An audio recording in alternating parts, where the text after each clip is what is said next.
So Deb is not here again, which is we're used to anyways, because Deb's missed so many episodes of this podcast. We just did our 100th episode, probably about 7 or 8 episodes ago. And Oh, I did a little tally. She missed 41 of the 100 episodes. Not a big deal. oh, I know. damn. I don't I even think, I feel like she like doesn't exist, but she does exist because I see her on Instagram, but we've never dealt, I've never dealt with her on the podcast. I did You did in my person. in person one. Yeah.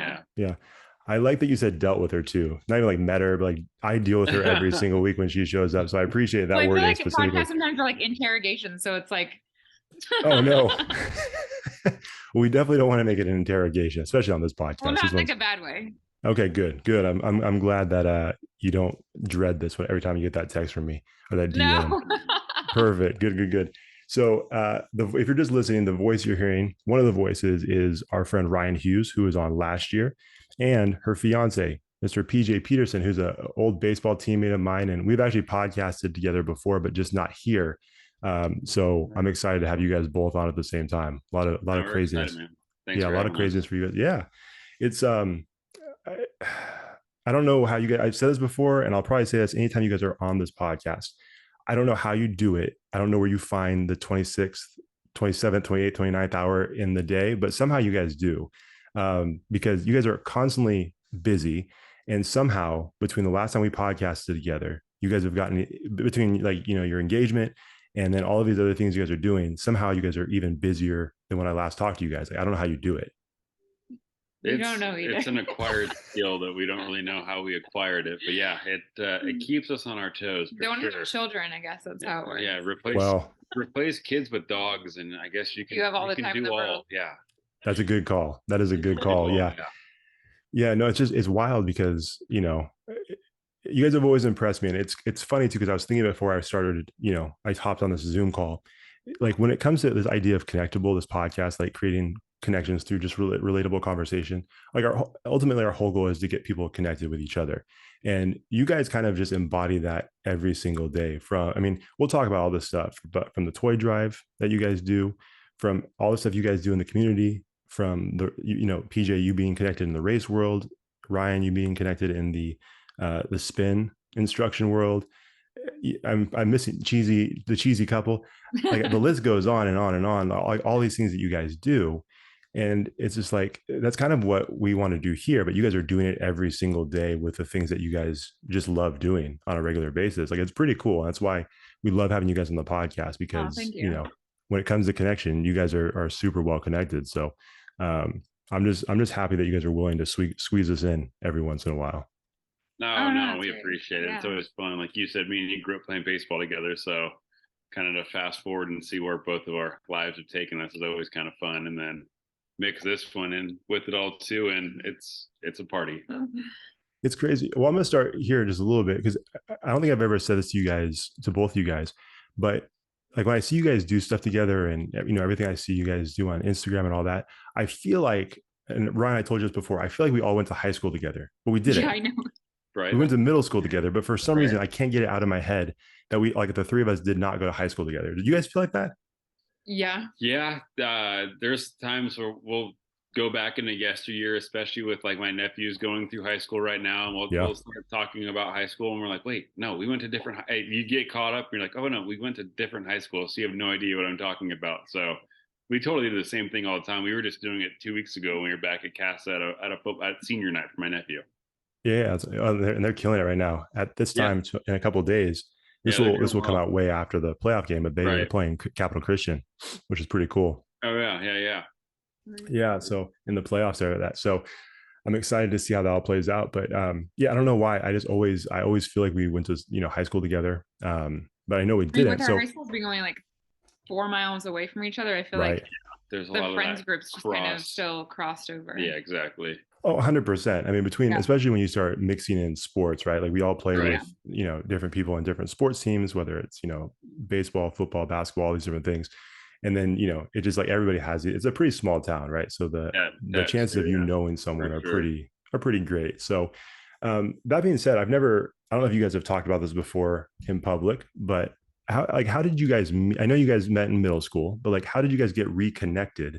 And now you guys are engaged. Congratulations on that. But like, how this whole thing honestly, our happen? good friend, not a dating app, but our good friend social media just you a familiar face popped up probably 7 years ago now, and you clicked and followed along, and you started catching up through direct messages, and the next thing you know, you're at drinks and grabbing dinner, and fast forward and you're getting married in 2 months. Yeah, definitely. It was Instagram. Yeah. And it was honest to God Instagram, and then conversations about dogs, going back and forth, commenting on stories about animals, right, on stories and whatnot. And her dog Baxter and my dog Kane at the time, now they're brothers, kind of started the small talk, really, I think. Yeah. Okay. I actually did not like him in junior high at all. So at first I was like, I'm good off this. And we have this debate because I don't know if you remember AOL Instant Messenger. Well, we talk on it daily, and she denies it, but I still sit here and tell her screen name, and she still says it. I'm full of it. So, really, you're just holding on to that, huh? It's funny. Sorry, we have dogs. They're wrestling behind us. Yeah, it's all good. Like I've said before, we've had plenty of dogs visit the podcast. Right. Are you guys cat people at all? No. Me neither. Sorry to any cat people. I was like, should I say no? How aggressive should I say no right now? You can say you hate cats. I do not care. I can't stand cats. In fact, I've taught our daughters, it's like, hey, if you see a cat, it's gross. One day we'll get a dog. Yeah, but they are though. I mean, one of our dogs is like a cat, so we. Baxter's 5 pounds and sleeps 17 hours a day. Yeah, he's like a cat, but he's got a personality, so it's nice. That's good. At least it's not a Chihuahua. I don't know how you guys feel about Chihuahuas. No. Hard pass. I was gonna say, actually, his sister and my mom, they have siblings. And his mom have sibling Chihuahuas, and they're terrible. No good. Sorry, okay, now I have to be careful about how aggressive I'm going to be about Chihuahuas. We're fine. No, we're fine. One of my great uncles and great aunts, they had 4 Chihuahuas, and they did a lot. Well, they asked us to house it a few times because they would travel a lot, and so we did it. And there was one that would just go outside for the entire day, and you just wouldn't see it. But at the end of the night, you had to go out there and find the stupid dog to bring him back in. It's like, well, he's gonna be out there somewhere. But then they live in this part of Sacramento where there's just open fields behind their yard, and it's like you're just afraid that a hawk's gonna swoop down. Well, that's actually really common. I know, and she told us, I'm like, would this be the worst thing? If what I mean? If you want, it's not my dog. I don't love it. Exactly. But you would talk about your sister and your mom's dog. I'm just saying, they're terrible. And one of them, you even got close to it. If you looked at it, it would screech like a pterodactyl. I'm like, what are we doing? My family had a golden retriever. I'm used to big dogs. I just prefer big dogs. And so, I was big, docile dogs. Yeah. Especially golden retriever. Yeah. Baxter's small, but he's cool because that was kind of she was weird because I told her I didn't like small dogs and I was like, then I don't like you. Because my mom has a Chihuahua. I'm like, I don't really like small dogs. And then I met Baxter. Me and him are actually probably best friends now. Yeah. Oh, see, there you go. It all has to do with the personality. If the personality is solid. 100%. Yeah. 100%. But I totally stood up PJ on our first date though. Okay, I'm glad you brought that up because I have seen this a couple of times on social media. Yeah. And I get to ask the question, what happened there? Where was it? Why did you do it? Just because? Why did you do it? Wow. I already was out. I was already out, and then I just didn't feel like it. That was a very honest. That was a horrible answer, but that was very honest. I can appreciate that. Horrible answer. Yeah. Unless you've lied to me this long, that was what it was. Basically. Yeah. No, that was it. Wait, so how long did you wait there, PJ? Well, it was a half hour before. Yeah, but I wasn't anywhere. I was at home still, so I wasn't sitting at a restaurant waiting. I'm not coming. Oh, gotcha. Yeah. Okay, well that's a little. It was a stand up, but it wasn't pretty much a stand up though. 30 minutes before. But it wasn't a complete. I looked like an idiot at a restaurant or a bar somewhere. Just hanging out at the bar. Home, waiting to hear from her to kind of get everything rolling, and the phone never went off. Okay. I just said I'm not coming. Gotcha. Okay, well that's a little better because in my head I pictured PJ sitting at a bar watching the Kings lose. That was the case. I don't even think he probably would have. This probably wouldn't be happening right. But he did ask me out the next night. Yeah. See, because I had a little bit of I was like, this guy is relentless. Yeah. Here you are. Yes. Yeah. Right. Hey, well, it all worked out. That's the business owner in you, the competitor and you Right. just couldn't. Right. Yeah, you just had to keep going. Exactly. Which, I mean, let's be honest, you guys both grew up playing sports. You guys are both competitive, which is probably why this whole thing works and why you're still Yeah. together, right? Yeah, we definitely Are competitive. competitive with each other and all, and together and against each other. So yeah, no, it works. We're not the same person, but we have like the same competitive instincts, the same, I guess, kind of type A-ness, if you will. So Sure. it definitely I don't allows think us to both be this busy. the Yeah. Enneagram test. We talked about this last time. Yeah, and so I'm a 2 and PJ's an 8, and it kind of actually like Kind of, it's parallel. I don't know. It's a good balance. Yeah, it is. That's true. They are. I'm a 2, which we talked about this before. I always feel weird about because I'm like, well, anytime like in my communications classes, they would break us up into these groups. I was always just like the only dude with all these women. I'm like, well, I'm not sure how I feel about this. And at the time, I was dating my now wife, so it's like I can't even really take advantage of that situation either. I was just, I was like, all right, right, here I am. But no, that's interesting, and it's always interesting. Like that, we could talk about that Enneagram test forever, like we did last time, because it is really interesting how the exact opposites. It's a good meshing. It's a good balancing of the two things. It's interesting on how when you start getting a group of friends who do it, and you start knowing what they are and seeing what it's supposed to be, and knowing how they are and seeing how they are and how like kind of accurate it is. It's really fascinating on how it's more than just your zodiac sign. It's actually, you can actually see legitimate characteristics, and it's not just vague terms where it kind of fits for everybody. Yeah, it's not a bad thing. I was actually talking to a coach a little while ago about, it wasn't the Enneagram, but it was the DISC test, personality test. And he's like, it really is something that probably a lot of teams should be doing, or at least coaches should have their teams do, because it reveals a lot about that person's personality, the things that, kind of get them motivated, that, hold them back, all of that. Right. So things that either it's or make them tick. Yeah. No, it's a lot. It's a lot. It would be asking a lot of, especially like a high school coach, but I mean, it would definitely be worth the time if they could do it. Totally. I think it's so helpful. Like, I mean, I manage 12 people at work, and I had them take it. And there's one girl that it's really hard for me to manage. And when I found out her Enneagram, I was like, everything makes sense. Sure. And now I know how to manage you in a way. And so I just feel like everyone should take it in business and sports, in relationships. I think it just helps tell a lot about a person, and it tells you about yourself a lot too. So. Oh yeah. And why 100%. You are. Yeah. 100%. Yeah. Well, it takes a massive piece of potential anxiety out of your job, right? Because you're trying to figure out all of these different things about this person.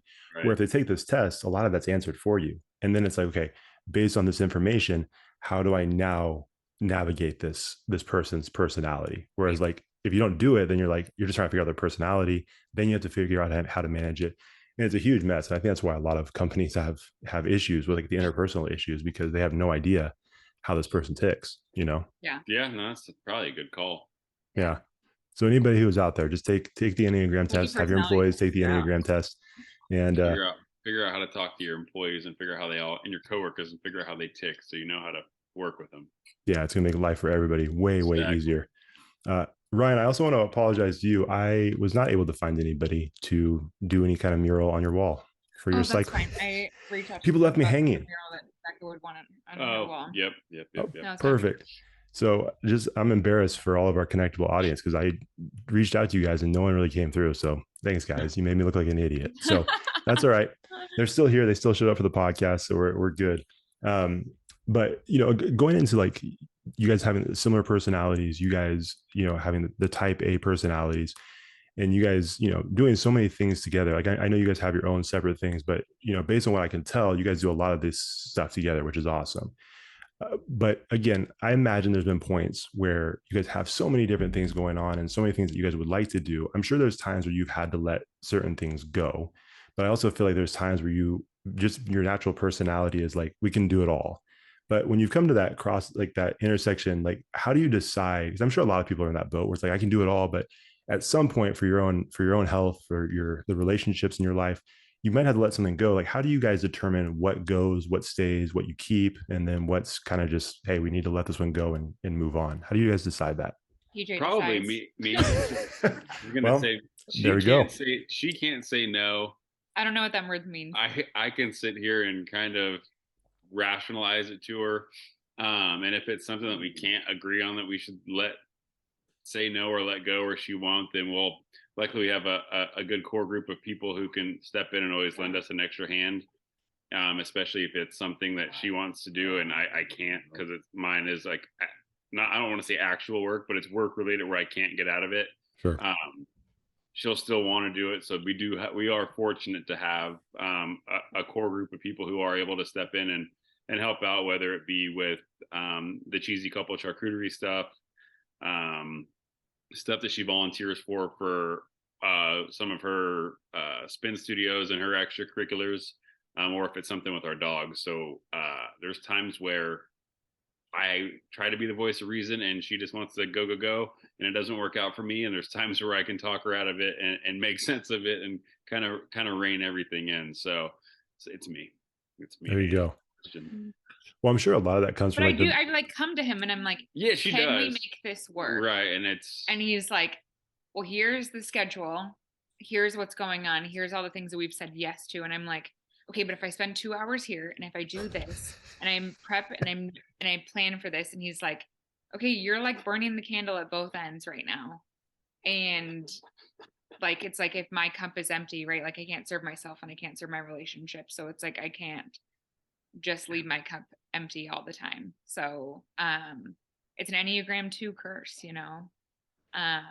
of Sure. like people pleasing. And she's gotten better. She has gotten better on asking before she commits too, which does make it a little easier too. And then something will pop up on our shared calendar, and I'm like, hold please. Yeah. She gets a quick text message like, what did you just sign us up for? Right. Man, that shared calendar will snitch on anybody. Right. I know. Right. Yeah. But we add everything on there. Yeah. So yeah. That's also another answer to your question, is the shared calendar kind of helps us rein things in instead of 2 separate calendars. And like, I can't do that. Or she comes to me, I can't do that because we have 19 different things on different days on different pieces of paper. So now we've conglomerated as much as we can. Yeah. And this year's actually been pretty good on being organized and being able to essentially do everything that we kind of talk to and or get asked to do, which makes life nice. Yeah. Yeah. Well, I imagine PJ, for you specifically, because of what you do in the race world, and if you want to explain a little bit more about detail what you actually do. I know over the last however many years since 2020, I mean, that whole world was kind of flipped upside down, and so now that it seems like it's back to normal, back in full swing, I imagine that just adds another layer of craziness to your life, but in a good way, but still.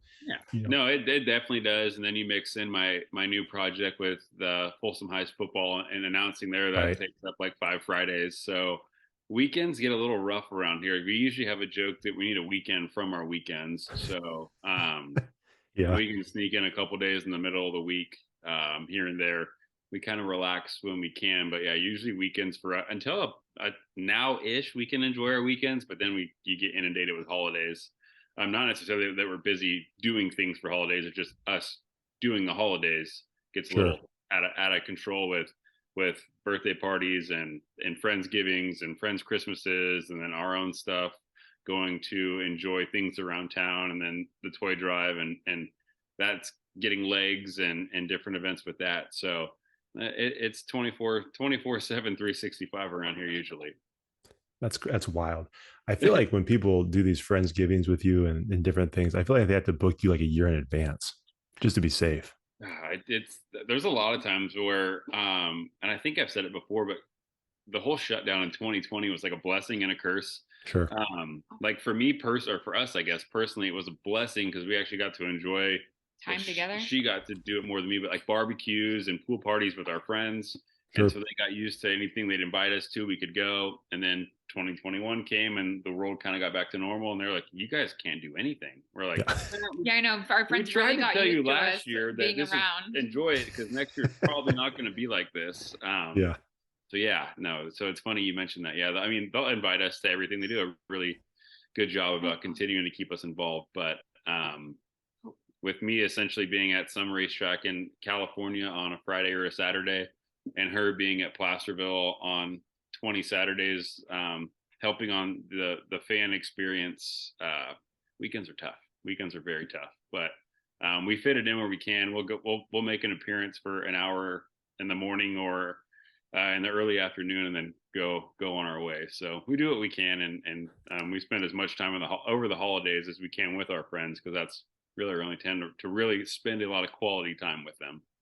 Yeah, I mean, for sure. you decided to also coach fall ball. Yeah, and I had that this year too. I was like, really? Yeah.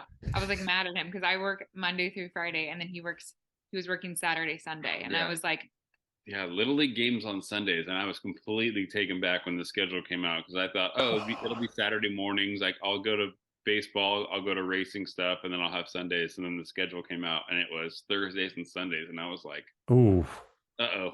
And I was like, there's for one day. Yeah. Ooh. That's over now. So okay. That was, I forgot that whole wrinkle. Yeah. So like I said, that's always something. Wrinkle. Yeah. Well, so a couple of things. First of all, the fact that you said you guys make an appearance when you can is a wild statement. Like, you say appearance, like, oh, you guys are operating at a different level. Ooh. But what age were you coaching Little League? So it was fall ball, and it was technically majors, which is like 11, 12, 13. But Okay. Fall ball, obviously, I think they have the kids play up a little bit. So I had a lot of 9 and 10 and 11-year-olds. It's a wild group. I'd coached that age group before, but more on like the travel ball competitive level. Yeah. Then doing the high school thing, where San Juan obviously was high school, but there was a lot of some intro kids to baseball too. So sure. it was fun. I had a blast with it, but it was definitely an interesting dynamic. I had never coached kids that young, and like a recreational level. I enjoyed it. And there's some solid baseball players in it, but there's also times where you feel like you're babysitting. 100%. It's a wild group to coach. Yeah. I remember helping my pops every once in a while with his teams at that age. Right. Yeah. And it's just it is fun for sure, but it is a weird age for sure, especially at the rec level. It's a funky age, definitely. Yeah. I mean, I love coaching. I love coaching baseball, especially. So I had fun with it. It was one, like, my childhood best friend. His oldest is 10, 11-ish, has never played baseball, wanted to play fall ball because his neighborhood buddies played. And my buddy he's strictly been a basketball guy. So, hey, they need an extra coach. Will you take the team and I'll help you? And I'm not going to say no. He's the best man at my wedding. So off we went. And me and him coached Little League together. That's awesome. Again, I can't emphasize this enough. And if you're just listening and not watching, we've got a little puppy here making an appearance as well. I love it. She's 5 months old, and she's cute, very cuddly, and very active. I can tell. It's like one of my kids, but they're already in bed, so it's a little different with dogs. Right. That's awesome. Man, it's just, I still can't quite wrap my head around how busy you guys are, but I'm gonna keep saying, I don't want to sound like a broken record, but it just is what it is. I mean, I feel like it's all relative. Everyone's busy. You're busy. You have 2 children, a wife, a job, a podcast. And this, yeah. But this, it's different. This is a little bit different. You guys just keep adding stuff on, which is crazy. Yeah. Now, that's a bad thing. That's yeah, definitely room for improvement there. My wife, Rachel's probably ready for divorce if I add another podcast. She's like, say podcast one more time and we're done. I'm like, all right. But like how you said, the point of your podcast is, I think me and her really thrive on that, having that connection and being connected to so much, whether it be just how many people that, like, I've personally met dealing with the high school, how many people she's met dealing with spin studios in Folsom and Rockland. We were actually just talking about that. The different people that we've been able to connect with through the racing world, on how much comes from those connections in like life, like the things that you may need, people you meet to get help with, things that do not relate to football, do not relate to racing, do not relate to spin. You just have all these different contacts, and that's how the world works. And I think me and her legitimately thrive on being so connected to so many different communities within the community. Yeah, no, absolutely. Yeah. And I do joke. And like you said, it is relative. It depends on the situation and all that. But and Ryan, to your point, one of our guests, Alexis Smith, who's a friend of ours, a couple of episodes ago, she was talking about, I forgot what book it was, but she was talking about this idea of whatever fills your cup. Right. And she said for introverts, the idea of for a true introvert, for like your guys' life would terrify them. They're like, this is the most draining thing that I could ever do. But for someone who has an A-type personality, a little bit more extroverted, what you guys do, like that's just like constantly filling the cup, PJ, like you said, the connections, through spin, through football, through racing, all these different things. Like for some people that would be draining. For you guys, it's like, hey, bring it on, because this is like the thing that energizes us the most. And so it just depends. And then if you got to do whatever, makes you happy, whatever you're passionate about. And, when you're passionate about something, it doesn't feel like work. Exactly. When you enjoy what you do, you never work a day in your life. That's what's been great about my own. You guys are out of control. That's what's been great about my own business, and it's really given me the freedom to essentially do what me and her have built together over the last 5 years. Yeah. I don't know if I've asked you this, but I can't remember if we podcasted such a long time ago on the character comment. I may have mentioned this before. I can't remember. But PJ, man, like when I think back to you in high school, I mean, we weren't close friends. We played ball together, but it's not like we weren't hanging out, right? But I do remember very clearly seeing you at every event, like front and center at every football game, during the rallies, like all of these different things. Like, were you just like, where does this come from? Are you just wired this way? Was it from your parents? Like, what is the deal here? I honestly don't know. It just must All be the right. way that He's actually really introverted. Yeah, which is the fascinating Okay. about the whole thing. But even like through elementary school, I was really involved in student council. Seeing my brother go through high school a couple years before us, and he was in student government, so I knew I wanted to go that route. And then even getting to college and going from high school to where, as you said, just being involved in so much. I went to Sac State, walked around for a few days, and was like, man, I don't know if this is for me. I don't know anybody. And then I decided to try, and I went the fraternity route, which was essentially kind of the same thing. As it gave me the same feeling as like being involved in student government in high school, but you had like that whole Greek system, not just your one fraternity, but all. I think at the time Sac State had like 13 fraternities and sororities, so you had your own little community um, within the campus, and they did a lot. The Greek community does and did a lot of things throughout school. So it's just one of those things where I've always wanted to be involved and always thrived on being involved. I don't think I for some reason, I don't know why. I've never been the one who just wants to be passive and not be involved and not do much. I mean, me and her will get involved in things now, and just to, we'll participate, and we end up getting way more involved than we had intended for. And I think that's just kind of the way we were both wired, because I think she was kind of the same way growing up through junior high and high school with her sports, and then being involved and being kind of front and center in Bella Vista over those years too. Well, yeah, I was wondering, is that something like as you guys started to get to know each other and started dating, was that like I imagine that had to have been a common connection. Like, did you guys realize at some point, like, oh, we're wired the same way, and like we like to go 110 miles an hour, and we like to be involved with our community? Like, did that ever come across? Was that a point of connection? I don't know if that came across, but as we would go to things, we would be like, oh yeah, I know that person too. And so we kind of slowly realized how small our worlds really were. So it just kind of naturally came that that's kind of how we both were, by just I mean, honestly, we would go to events in Folsom, and she'd go to introduce me to someone, and me and the person were already talking. And she looks at me like, "What the? How do you know them?" And we're just, I know, it's like maybe his brother had a connection to that person, or vice versa. I go to introduce her, and she'd be like, "Oh, I know them. Like, I already know them. They spin with me or something." And I'm like, "Oh, well, here we are." And I think that just kind of naturally led us to, not led us to, but it just naturally worked into. It's just how we are. So you put two of us together, and we're kind of off and running. Yeah, which is a good thing, because I imagine if you guys were opposites in that way, that would be incredibly difficult. Yeah, that would not work if one of us wanted to be out and doing things and being involved, and the other one didn't want to. It probably wouldn't be. Yeah, wouldn't work. I mean, there's times where we both get like that with each other, but for the most part, we're on the go and doing whatever we can with whatever various things that we're kind of into. Yeah. I mean, PJ definitely is like I said, when there's things going on and I'm like, can we make this work? And he's like, no.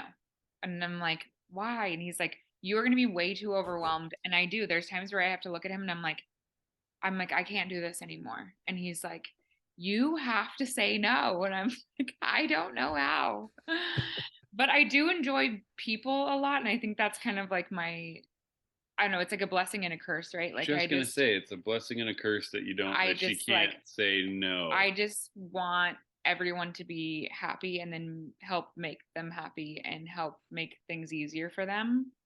And I'll go to like whatever lengths that'll cost me to make that happen.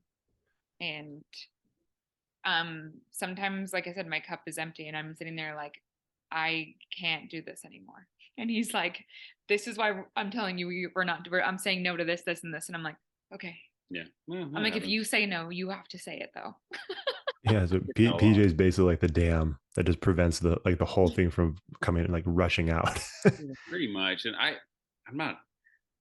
have no problem saying no, and she does. So she's like, well, you have to say it. Then I'm like, oh, well, give me the phone. I will write the email or send the text to whoever I have to. It's not a bad thing. It's just knowing that, like, no, you're going to burn out, or I'm exhausted. We can't do this. I mean, burnout's real. I mean, for anyone. Exactly. So, it's a natural part of life, but sure, you can control it for sure. Yeah. Well, I think the funny thing about burnout too, not always, but sometimes I think burnout, when it's something you're passionate about, it kind of sneaks up on you, right? Because you love what you're doing, and it's like, I can push a little harder. Burning you out, literally. Right. But you don't realize it until further. Like if it's something you don't enjoy, like if you have a 9 to 5 that you hate, you're going to realize that you're burnt out way quicker, because it's like, I don't like being here anyways. I'm really burnt out. But if you're passionate about it, it's tough. Yeah. Burnout hits me for work every September, October, sometimes August, just because you're doing it so much, and it sneaks up on you because you're like, this is my 70th race I've been to. I've just logged my 18,000th mile of the year. Like I'm done. I'm over it. But it happens to the best. And I love my job. I love what I do. It just wears on you. And come the end of the year, like any end of the year, you're kind of over it. Right. But then I imagine once that new race season begins, it's it's like, I'm ready to go. Like 3 weeks will pass, and he's like, I missed race season. I'm bored out of my mind. Like, let's go. It's Christmas. I'm ready to get work started again, just because I'm going nuts.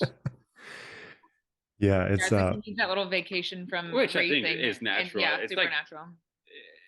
I almost equate it to when you're a kid in school. You're over it by summer vacation, but then you can't sleep the night before school starts, and it's just like a vicious cycle that you love and you love to hate. 100%.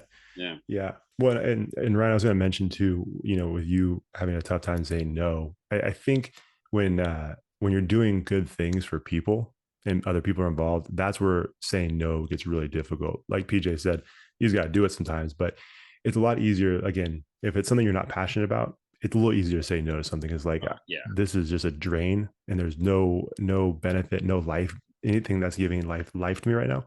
But when you have people that are reaching out, like, hey, can you help with this organization, or can you help out with this fundraiser, or whatever it may be? It's like the people part of it is what makes it so difficult. Because like you said, you don't want to let them down, because they're obviously doing some great things. But, if they're not getting the best version of you, then it's, it's tough. Not that you would ever let them know that, but, internally it's like, I'm not giving them my best because I'm just so exhausted right now. Yeah. And I think you kind of fight some of those things where you're like, I don't want to say yes because we don't have time to be 100%. But then we're like, we're going to do it. We have to do it right. So right. Right. Bend over a little backwards to make sure you do it right, and do it how you would want it done if somebody was doing it for you, so to speak. Yeah. Are you guys still doing the cheesy couple? Mm-hmm. Yeah. Are you guys still? Is it like active right now, or is it like a little break? It's active. We're booked a lot of weekends, and then through December. Then we also like to scale it back around that time too, because we like to enjoy our holidays as well. So I feel like this whole year altogether, we kind of scaled back a lot. My sister is ill, I think, so it just, this year was a little bit more difficult with telling people yes, that we could do events when we were at the hospital like a lot.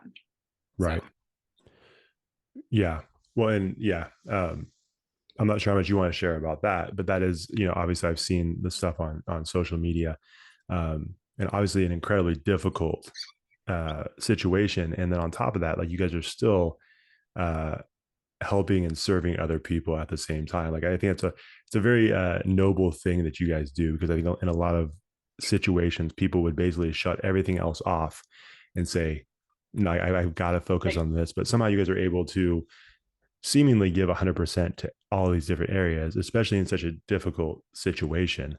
Um, so is that like a conscious effort, or is it, again, is that just the side of you that just can't say no to people, or is it like, Well, I does it help mean, bring some normalcy to the situation? the I mean, I feel like in this economy, first of all, you have to have like a side hustle, or I mean, that's just how it is. So, Sure. I mean, to like pay bills and put money in savings and do all that. So, I'm glad we started the business for sure. It's been such a blessing. And I enjoy it so much. I mean, it's like my creative side can like totally come out, and I can get to know people, make more connections, and make things special for them.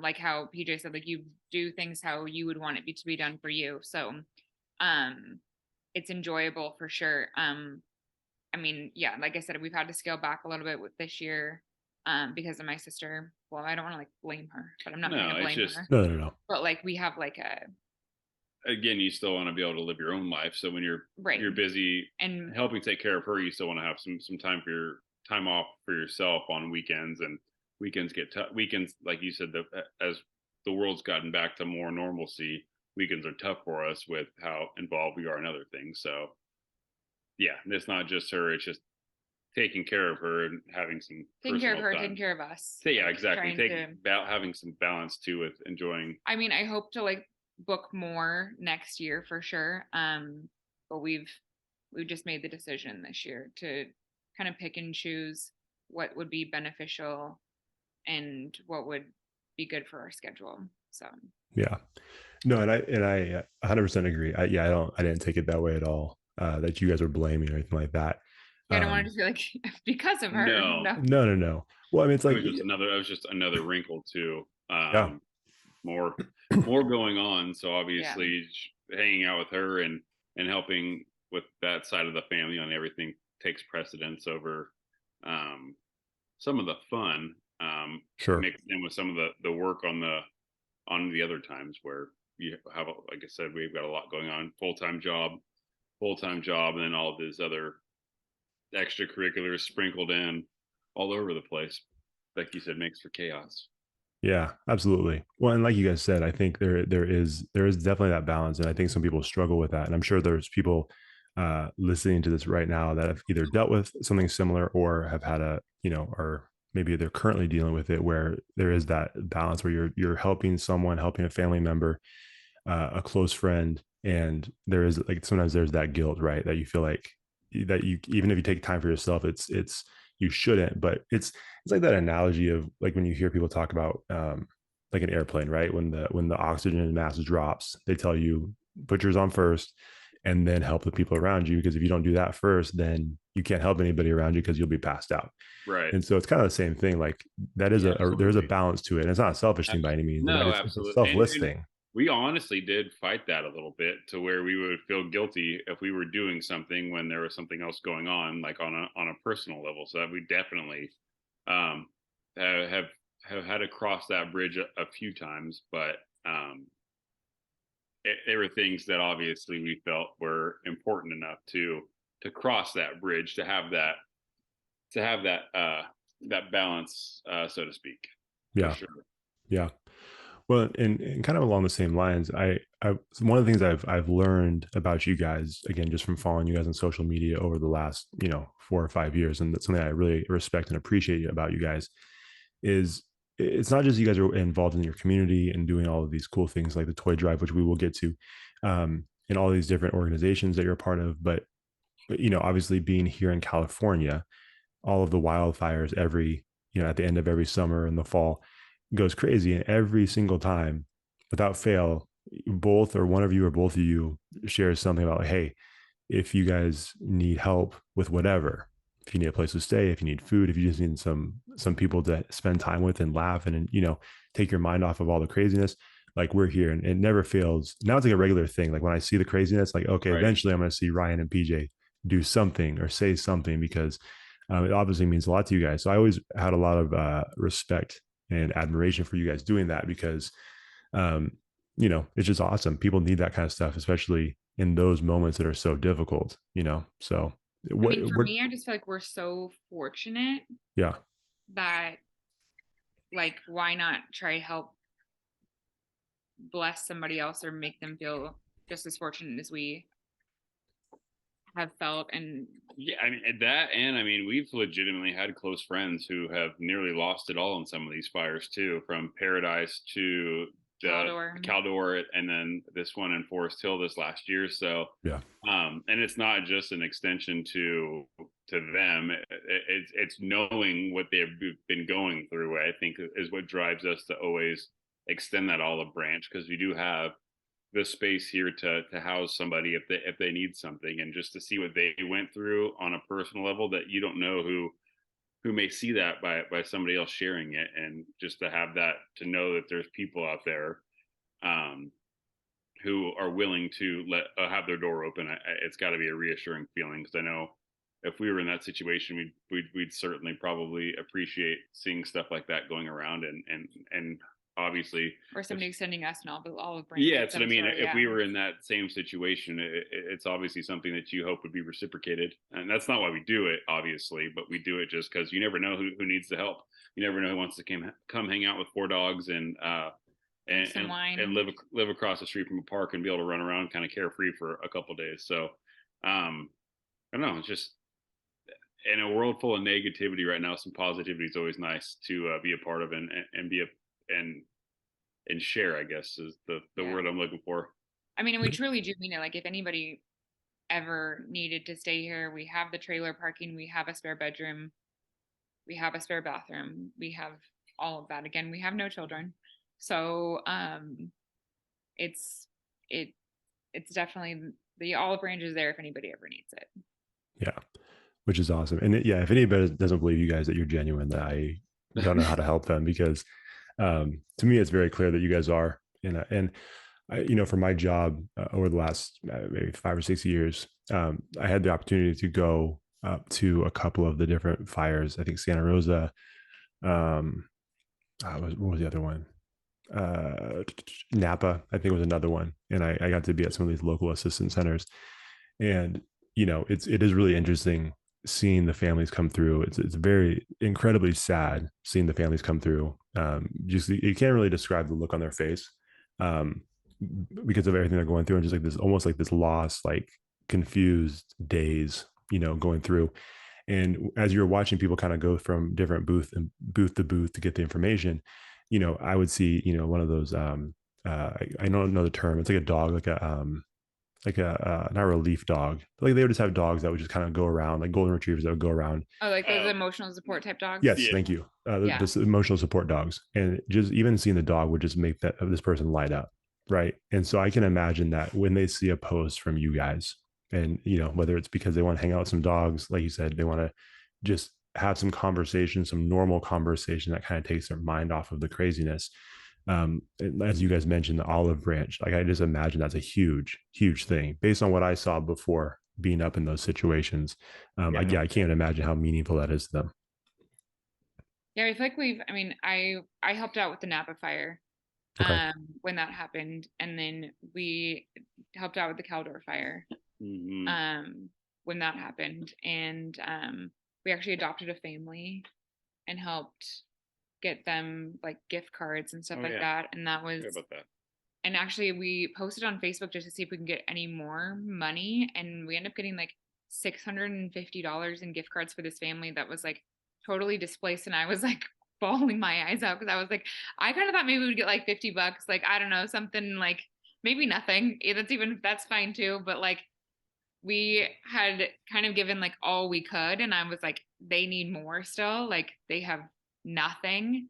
And it was just like so cool to be able to see like the connections and the friends that we've made be like, hey, here's $20, hey, here's $10, hey, here's $50, hey, here's $300. And I'm like, oh my gosh, like, holy cow.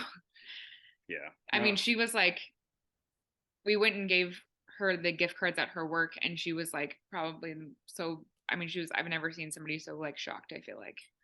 That's incredible. It was just like, and I was like, this is just, That people deserve so much. and then just seeing like how she kind of touched on that, the band of people who rally behind things like that, not just us, the other good community members rallying behind that and meeting them and getting to know them is another caveat of the whole thing, and just it's another way to connect the people. So I mean, it's obviously there's a ton of good people out there, and us just being able to associate with them has been cool over the years to do little things like that and get involved with these different organizations as well. So definitely don't want it to feel like, oh, it's just us and we're out and spearheading all. There's a ton of good people that we've been so fortunate enough to know and get motivated from, or get motivated with, or have behind us, or give us ideas. So that part of it's probably just as cool as actually doing some of the things, is meeting all these fantastic people in these different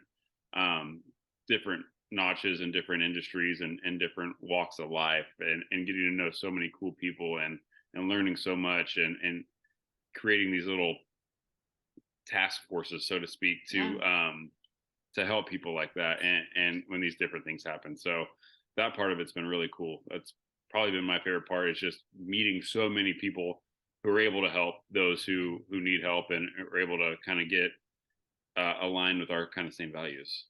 Yeah, no, absolutely.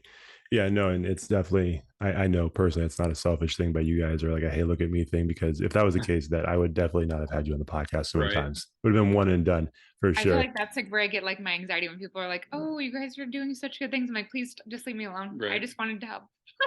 Yeah. But but you know the cool thing about that though is that, like PJ, like you said, there's a ton of people, and I truly believe that the majority of people want to do good. It may not feel like it sometimes in the craziness of this world, but I believe that people really want to do good, and they want the opportunity to do good. But I think some people don't know how to do it or where to go. And so the fact that you guys are like, 100%. I mean, you know what I'm saying? They're looking for something. Yeah, they're looking for something, but they're like, I don't know where to start, because they're just not, in that world, they don't know where to go. So you guys doing it, like you just said, like 3 years ago, we were in that same spot. We want to do this, but where do we even start? Right. And so the fact that you guys are doing that is huge. And it's obviously you're not like recreating the wheel, but you are in some ways blazing a trail for certain people that may not know where to go. But it's like, hey, you know what? I know PJ and Ryane know, they're connected, they know where to go. And so let me connect with them, because they can kind of point us in the right direction. And I think that's an important thing. Like, we need people like that, and I've said this before. I said this a couple episodes ago. When we were doing Character Combine, one of the speakers had a book, and it's called 1 in a Million. And the whole concept is, if you, as an individual, one person, you reach out to another person and you have an impact on their life, hopefully that impact is so and so powerful that it changes the direction of where they're going. And then from there, they start to impact people. And then when it's all said and done, at the end of your life, if you could somehow like look at, like, follow this thread of influence, by the end of your life, you've influenced indirectly 1 million people just from impacting that one person. And so based on all the great things you guys are doing, you guys might be there already. You know what I mean? You guys might be at 1 million already, because, so many people have been impacted by what you're doing. And then hopefully from that moment of kindness, they're off and doing great things when they're given the opportunity to. And so I think that's just a really cool thing. So much respect to what you guys continue to do. Thank you. I really feel like it just comes down to just paying it forward. And if we could, I guess, kind of pay it forward and then maybe inspire somebody else to pay it forward, it keeps that chain going, like you said. Yeah, like good things breed, like, usually you hear bad breeds bad, but if we can continue to do little good things, and if that good breeds good, then hopefully it works in a positive, as much as you see it kind of working in negative. So if we can help spark that the good around this time of year and year round, then so be it. But yeah, we just I don't know, like you said, like to be involved. And fortunately, it's for a lot of really good things, and you're able to do a lot of really good things for some really good people with a lot of really good people. Right. And speaking of that, the reason I had you guys on this podcast in the first place, we went so many different directions. We talked about you. I asked nosy questions about your relationship, and then all the other stuff that you guys are doing. Oh, you're fine. The main reason we had you guys on here was talk about the toy drive. So just so everybody knows, we're recording this on November 9th. Normally I would release it the following week, but because of the holidays and all that stuff, I will be releasing this on November 29th.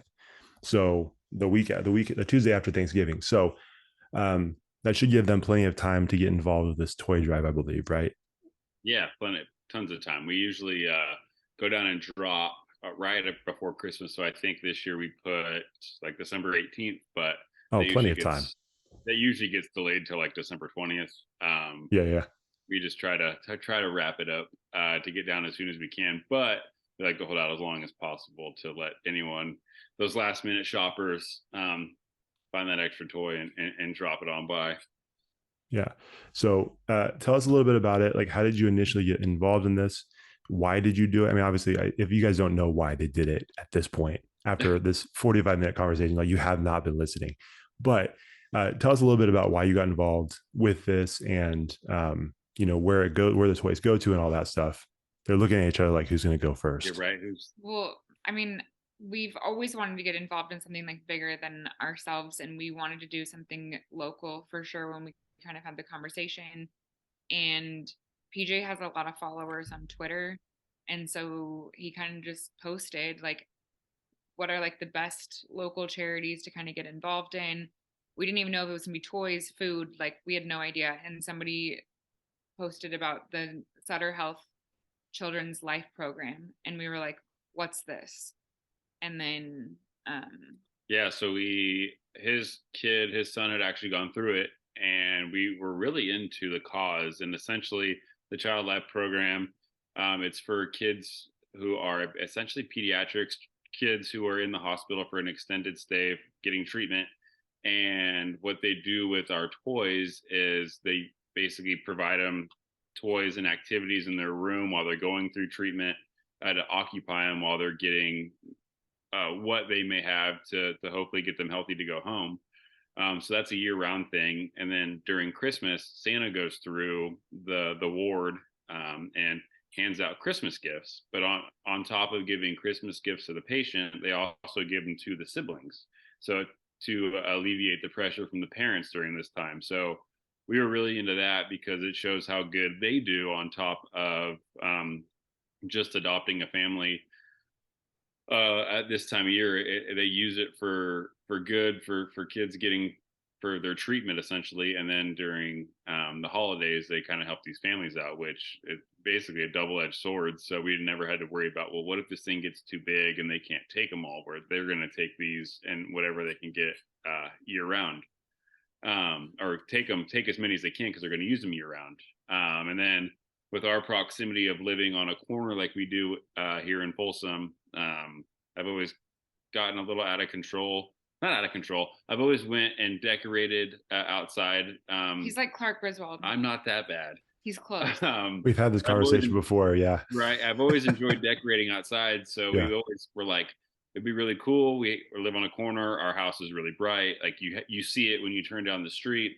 Yeah. What if we tried to set up like a toy drive or a food drive and use our house as like a drop off point, because we do decorate and people do stop by. Yeah. Yeah. We just drive slowly and check it out. So we wanted to use our geographic location across from a park that's got soccer and flag football going on this time of year to see if we could kind of get this thing to have some legs. And we've been fortunate the last 2 years. And year 3, we've already have a couple of small businesses who are kind of partnering with us. So we're really excited to see where this bad boy goes this year.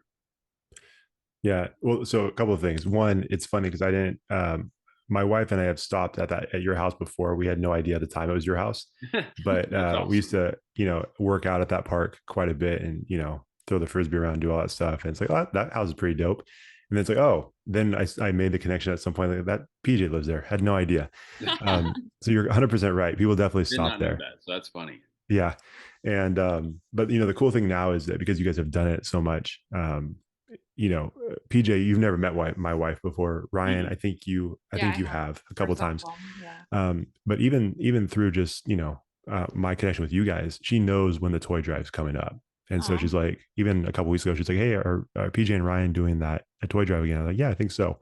And so it's always a fun thing seeing that, because like at this point, it's an established, at least in my world, people I'm connected with, it's an established thing that people just know, kind of like in the back of their mind, it's in their like mental calendar, like, oh, that toy drive's coming up. We should, figure out a way to get some toys over there. So, and again, I can't emphasize this enough. If you're not sure how to give back to the community, this is a super easy way to do it, because they're literally providing you the tools to do it. You just got to pick up a toy and drop it off at their house. Like, it's pretty easy, and you get to do something really good for some awesome kids. So yeah, we've even told people they can Venmo us, PayPal us, Cash App, whatever you have, we have it, and we can do the shopping for you if that's. I know sometimes, I mean, some people live in Roseville, downtown, Midtown, Placerville, and sometimes that can be a drive for people, especially with how much gas is. But sure, we're happy to go do the shopping for anybody too. So last year we actually had a couple like Amazon packages show up, and we kind of looked at each other like, "Did you order what this?" Did you order? And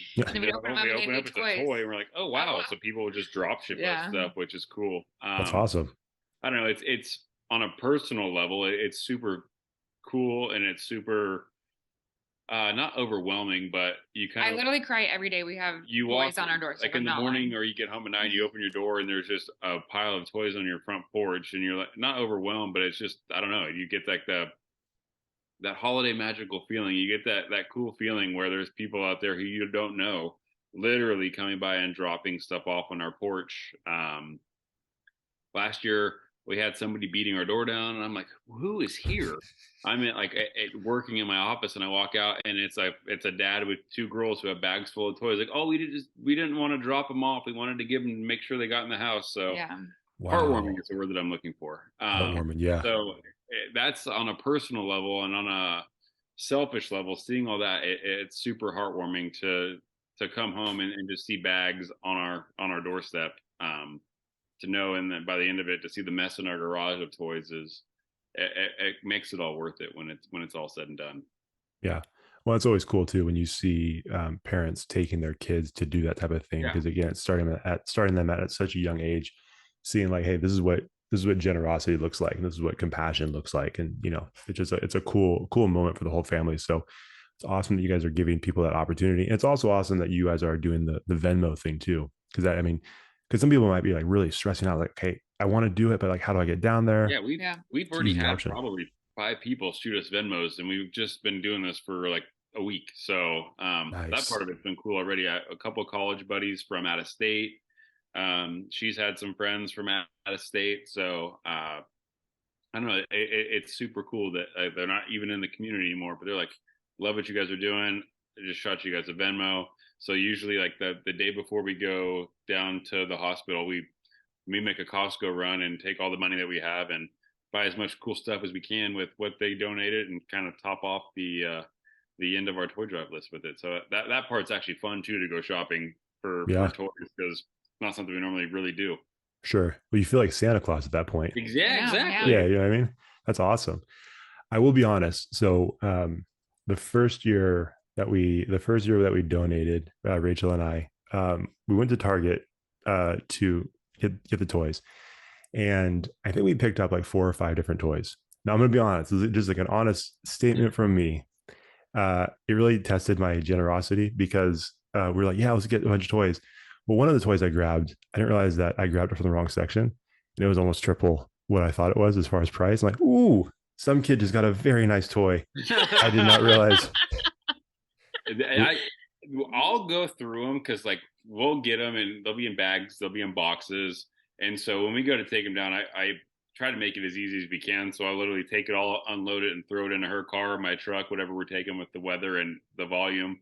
And I start going through some of it, and I'm impressed by some of the toys that get donated, because there's some really nice stuff in there, which it should be nice stuff, but there are some really nice toys that get donated, which is super cool. I mean, people don't even know these people. Yeah, these kids. They don't even know where it's going. And some of the Legos that come through, I'm like, Lego this sets is expensive. I'm like, this is so nice. Like I found out the hard way. Board games that are not cheap anymore. There's last year there was a pile of those, and I'm like, somebody either had this sitting in their house, or they went and spent some good money on like the classic board games to donate, and they don't really know where it's going. I mean, you hope it's going to a good place, and we know it's going to a good place, but these people are spending some good money. People are trusting us to get these gifts.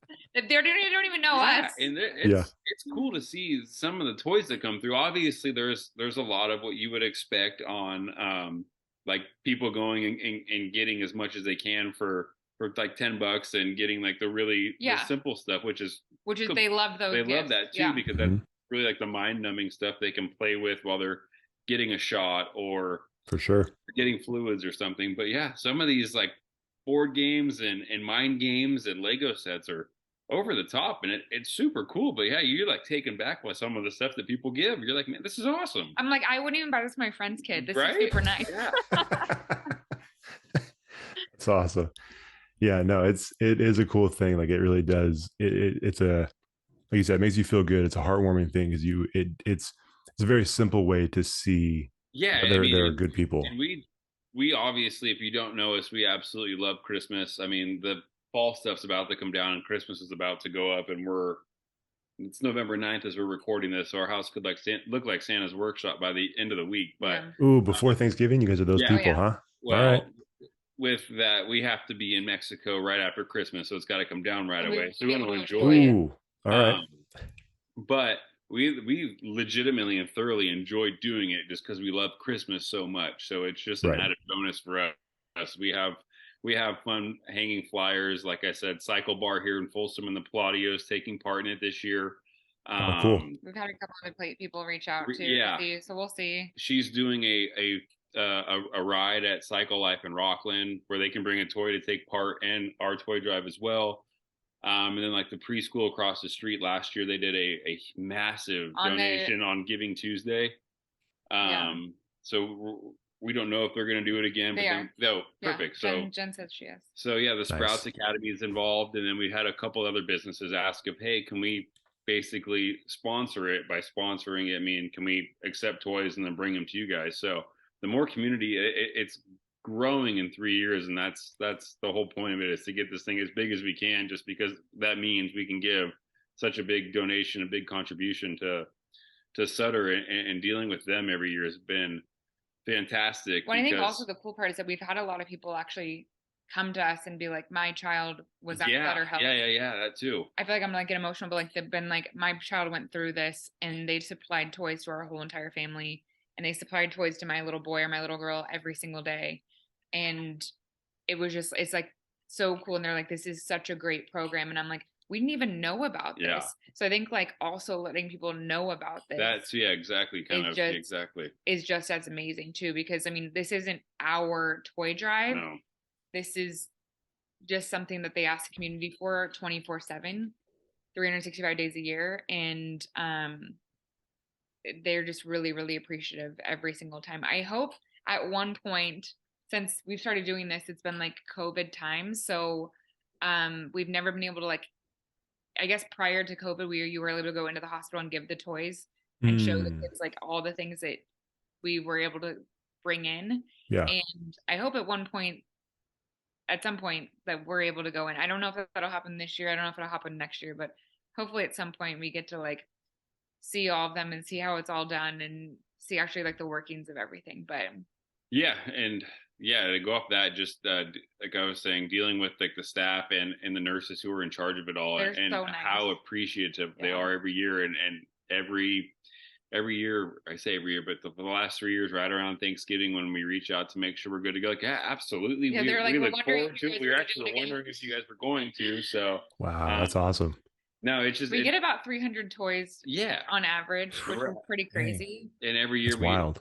Selfishly hope to make it bigger, but again, it's to make it bigger. It's just a bigger contribution to a fantastic organization, and just get more people involved. So we can more community involvement. It's typically what that means. So, I don't know. It's a like I always say, like we always say, hanging lights and decorating for Christmas here is a passion project, but now having a purpose for it all, it's an even bigger passion project. So it kind of makes it all feel wholesome, and I don't know, it's just our way of having even more fun with the holidays is trying to do good for others and enjoying the holidays ourselves. Yeah, I love it. No, I love everything you guys are doing. I feel like maybe an easy way to get you guys in that hospital, maybe like a Santa and an elf thing. Maybe I know. I was Santa for Halloween party, so I mean, it can be done. We're halfway there, just the wrong season. We can make this. We can get you guys in there. We can get you guys in there. But no, I love that. I love everything you guys are doing. And then, like I said, I keep saying it, but the fact that you guys are getting the whole community involved too is just awesome. Let me ask you this. So before we get out of here, this is going to drop, like I said, right after Thanksgiving. So it will be, in my opinion, the true start of the Christmas season. But that's just me. And I love Christmas, but I can't do it before Thanksgiving as much as my wife may want to. We typically don't, but like last year we did because we were out of town for Thanksgiving. So Sure. we were like, we get home. It's kind of the reverse of this year. Sure. This year we leave to go right out of. And we need everything packed we have to up. have everything packed up because we don't want to come home in the middle of January with it still looking like Christmas. So it's tough. Get it up a little earlier to enjoy it because we do enjoy it so much. Yeah. Okay.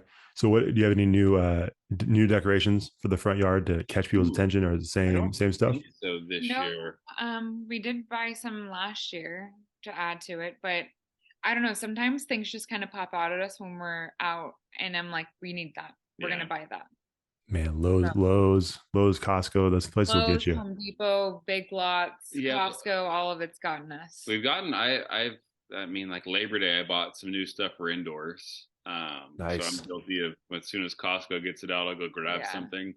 But yeah, outdoor, I don't know. Outdoor, I'll change some stuff up, but it hasn't even been fall yet. So I don't know how much like yard decorations I'm going to be able to put up, get out until the leaves fall because otherwise it's kind of a waste of time. So I need the leaves to fall because ours are just starting to change colors. So right. So it may look like summertime for the toy drive. Who knows? Hey, it doesn't matter. You can still donate toys. Exactly. Right. I do need to get the lights out on the sign because our sign is up. And then this year we've been a little bit more conscious of getting some flyers out around the neighborhood too, in case they don't drive by our house. So hopefully to get our little Broadstone community a little more aware and up to speed that we do it right in their own backyard. So a lot of people do like to donate, and Christmas, and like you said, we can make it easier on them and get them involved and do some good for our little Broadstone Folsom community, and so be it. I mean, it is the season of giving. It is the season of giving. Absolutely. So you guys are listening to this, reach out to Ryan and PJ because we just need to do our part. And if you guys don't have it, and here's the thing too, like even if it's not, can even reach out to you and you can get it to them. Whatever it takes. Reach out to me, to them, whatever you want to do. Let's just make it happen. And I would say this too, like even if you already give towards something, like I think just giving during this season is a good thing. So it doesn't necessarily need to be this. It can be, but if you already have something 100%, like this idea of giving is important. Yeah, exactly. We're just one of the many things that go on this time of year. So we encourage people to give to wherever, exactly, whoever. Whatever, exactly. Right. But for the sake of this podcast, just give to their toy drive. That's why they're here. Something that gives you don't have any ideas, we'll absolutely accept toys and all that fun stuff for the so just new, unwrapped, and unused. Yeah, it's true. Do you guys have a list of like preferred stuff, or it really can be anything? We always ask. We'll take anything. Just as long as it's new, unused, and unwrapped. Because I think they have people who wrap them. They have people who wrap them. They have like a wrapping department. I don't know if it's part of. I don't know, but most places do that now. So when I used to I don't know if they have people there or if it's part of some project. I don't know, but yeah, they just need to know what they're giving to the children. Yeah, so they can get it. Yeah. Yeah, that makes sense. We don't ask questions. Yeah, that makes sense. Probably a safe thing. Yeah, and I'll just tell don't wrap the present. Like they really mean it. Just unwrap, because some people they mean well, but when they don't do this stuff. I do think we've had a couple they've had to unwrap them. Yeah, and I'm like, thank you for the kind gesture, but they don't know what they're giving any child. Right. So just unwrapped. They really mean that. Yeah. So it's awesome. So where can they follow you guys for more information and to kind of keep up? Because I know you guys like to post stuff every once in a while about different things that you guys have going on. Where can they follow you? We definitely do it on our Instagrams. is very popular. I'm at PJ Petersen 5, and she's at Ryane Hughes _. And then we do use our Facebooks. Feel free to shoot us friend requests. We do not care. Or DM us. PJ Petersen and Ryane Hughes. And then I'll post stuff on my Twitter, but Instagram's by far where we go to share reach the masses. And then if you are in Folsom and you're in Folsom chat, we do post a lot on the Folsom community board and Folsom chat. So you can connect with us there on Facebook. But yeah, hit us up on Instagram and you can get more information. You'll see our flyer. We're constantly posting. Or stop by Cycle Bar Folsom. Yeah, or stop by Cycle Bar Folsom in the Pladio. And we will, if anybody else jumps up at us and wants to work with us, which you do have got an email, there we go. If we do get any more businesses around the area that want to take part, we'll definitely post that to make it easier, more convenient. Please get involved. Just make this bigger. Yes, exactly. And if you are a local business around and you're looking for something, feel free to shoot us an email or a DM, and we'll get set up with you and hopefully add you to our list of essentially sponsors and locations for the most part. Awesome. So basically, if you guys can't find either PJ or Ryan, you are not trying at all because they're everywhere. So you're not trying hard enough. So, hey, you guys, thank you so much. I appreciate you guys as always taking some time to chat with us and to kind of share the heart behind everything you guys do. We could talk forever about all of these different things. I'm sure there's stuff that I missed, but we'll do a part 2 at some point down the road. Again, congrats on the upcoming wedding. It's very exciting for you guys. And, good luck with everything you guys have going on all the time. So we appreciate you guys and everything you guys are doing for the community. So take care and we'll talk to you guys later. All right, man. Thanks for having us. Absolutely. Thanks for watching the show. If you enjoyed that episode, make sure you like it, share it, and hit the subscribe button to get a new episode every week. We'll see you next time on the Connectable podcast.